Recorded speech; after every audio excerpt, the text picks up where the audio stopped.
ఇలా అన్నీ నీట్గా పొట్టు తీసేసుకున్న తర్వాత ఇట్లా సైడ్స్ అయితే ఈక్వల్ చేసుకోండి.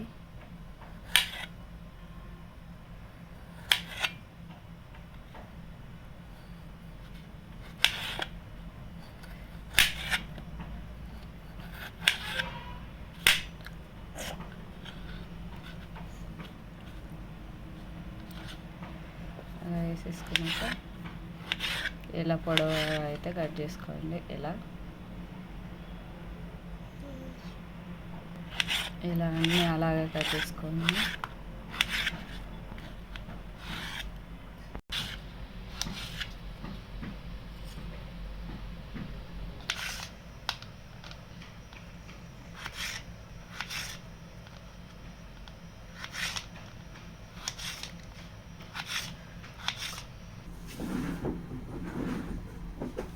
ఇలా అయితే అన్నీ నీట్గా ఇలా బాక్స్ లాగా కట్ చేసుకోవాలి.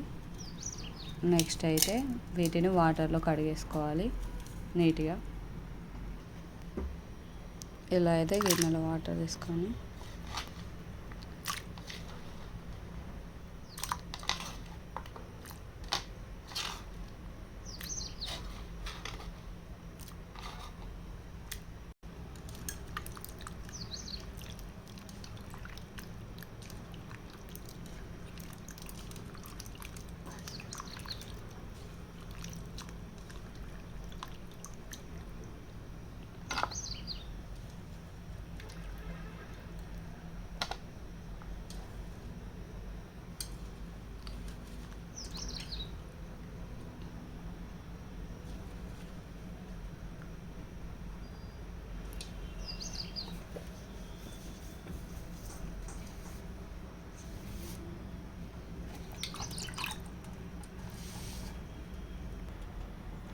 నీట్గా కడిగేసుకున్న తర్వాత మళ్ళీ కొన్ని వాటర్ అయితే తీసేసుకొని అందులో మళ్ళీ నీట్గా కడిగిన పొటాటోలు వేసుకొని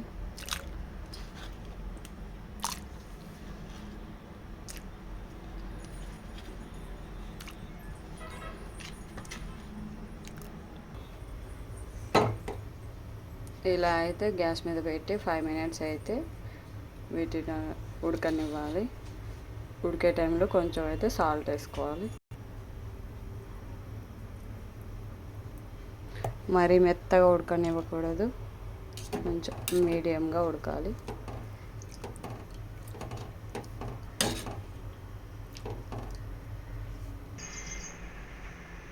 ఇలా ఉడికిన తర్వాత అయితే ఇందులో అయితే వాటర్ అయితే తీసేయాలి.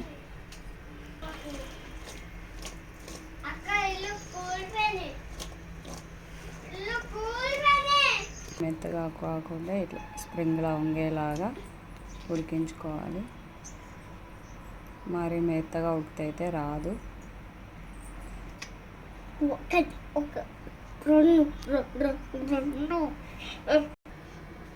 ఇలా పొటాటోలు ఉడికి కొంచెం డ్రై అయిన తర్వాత దీంట్లో అయితే కార్న్ ఫ్లోర్ వేసుకోవాలి.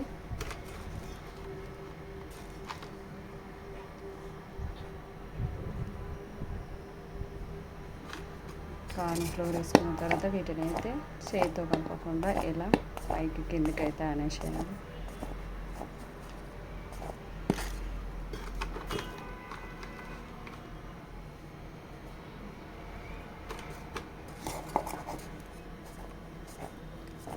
ఈ కార్న్ ఫ్లోర్ వల్ల అయితే ఫ్రెంచ్ ఫ్రైస్ అయితే క్రిస్పీగా వస్తాయి. అందుకే కార్న్ ఫ్లోర్ కలుపుకోవాలి.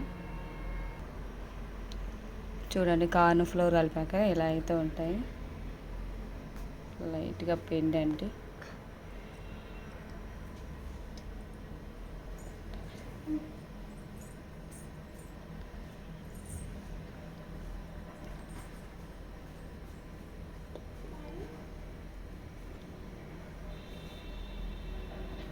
ఇప్పుడైతే వీటిని ఆయిల్లో డిప్ చేసుకుందాం.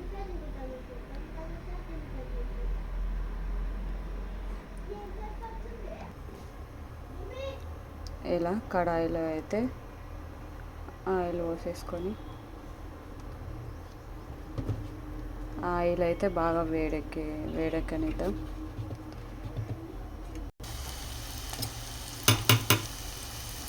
ఇలా ఆయిల్ కాగాక అయితే వీటిని అయితే ఫ్రై చేసుకోవాలి.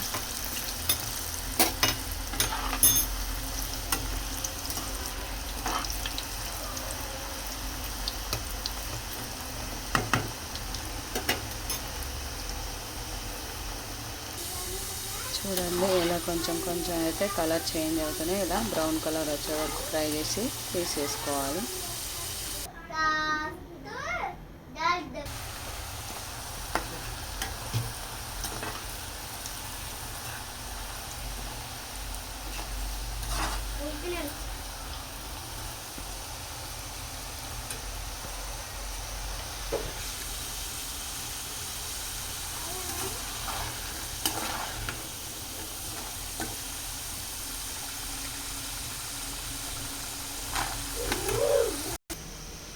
మా పిల్లలు అయితే చూడండి అవి పూర్తయ్యే లోపల గిన్నె ఖాళీ చేసేసి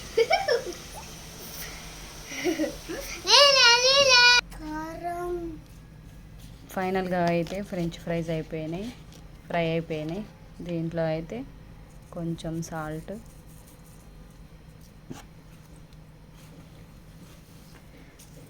కొంచెం అయితే కారం వేసేసుకొని కలిపేసుకున్నాం.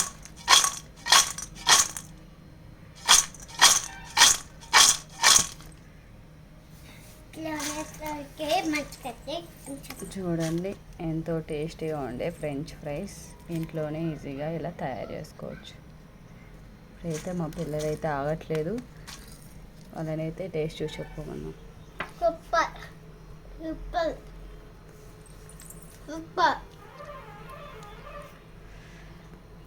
మీరు కూడా ఇంట్లోనే ఈజీగా ఇలా అయితే ఫ్రెంచ్ ఫ్రైస్ చేసుకొని పిల్లలకైతే పెట్టండి. చాలా అంటే చాలా టేస్టీగా పర్ఫెక్ట్గా వచ్చాయి. చూడండి